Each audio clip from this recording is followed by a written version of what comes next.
everybody, Rob here, ADHD coach. Today I'd like to talk to you about ADHD in women and girls. ADHD is different for many women and girls, and it's different in a number of ways. It often has a different presentation, not always, but often. So women and girls tend, by and large, to have the inattentive form of ADHD. Women and girls have a different biology to men, with hormones and periods and menopause and all those things that I guess are part and parcel of being a woman.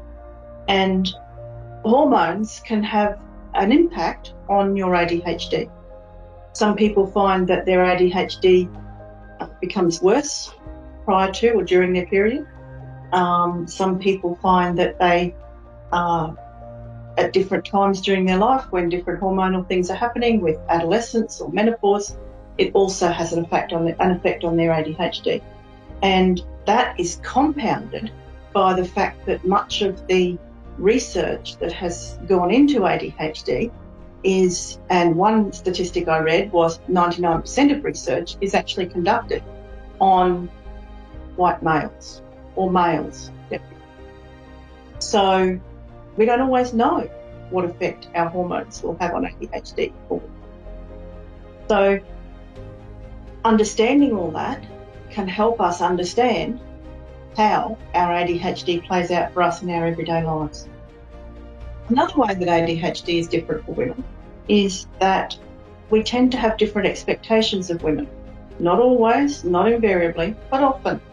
Our families have different expectations of what is acceptable behaviour for boys and girls.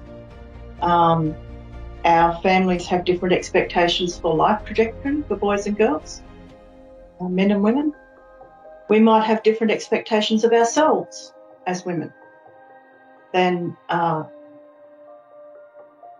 what we might be able to fulfil having ADHD. Often our family, our community and our culture have specific roles that are fulfilled by men and women. And for women, that can mean sometimes those roles are at odds with how our ADHD plays out. Still, for many women, we're expected to be the organisers of the family and keep track of medical appointments and running children from after-school activities to doctor's appointments to dentist's appointments. And I stress again, I'm not having a go at men here.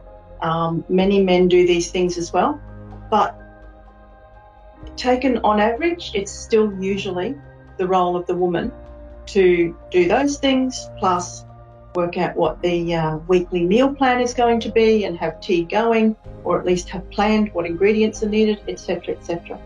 And that kind of detail, that kind of planning can often be challenging if we have ADHD. So the other thing that I note, or I believe about ADHD in women, is that, or it's been noted that women are not diagnosed, women and girls are not diagnosed as often as what boys are. Some places suggest that boys naturally have ADHD more than women and girls, whereas men are diagnosed far more often. Now that could be because that's how it plays out, and it's just that boys and men do have ADHD more than women. I don't believe that.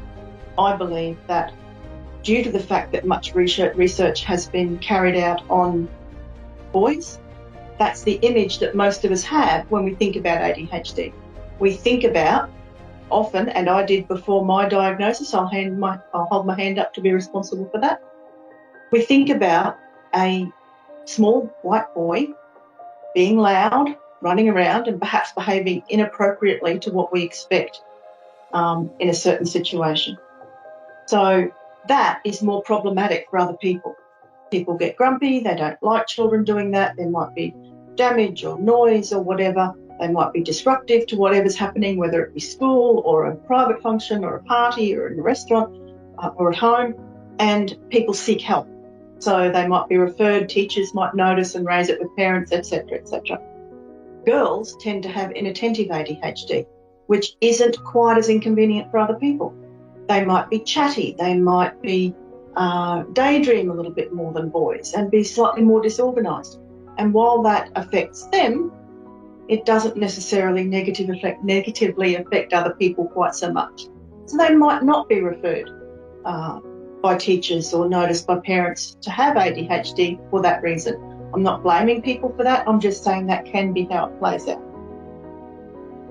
So what do we do about that? Well, we start raising concerns. We start making people aware. Becoming aware of what ADHD symptoms are, how they play out in girls and women, and having a look, does that apply to me? Does that apply to someone in my family or one of my friends? And perhaps having that conversation with care. It's not something you want to start saying to people, oh, you've got ADHD. That tends not to go down too well. But with care and love and understanding how these things play out, awareness is going to be one of the first battles, I think, for people to be aware of themselves. Do I need to seek out a diagnosis? Or other people that are close to them in their lives? Could these things that are happening for my sister or my daughter be actually ADHD playing out rather than her just being disorganised and being late for appointments and not being able to manage to keep the house tidy, and other things that are very common with women with ADHD. So I'll leave it there. Thanks for listening, everybody, and I'll talk to you again soon. Bye.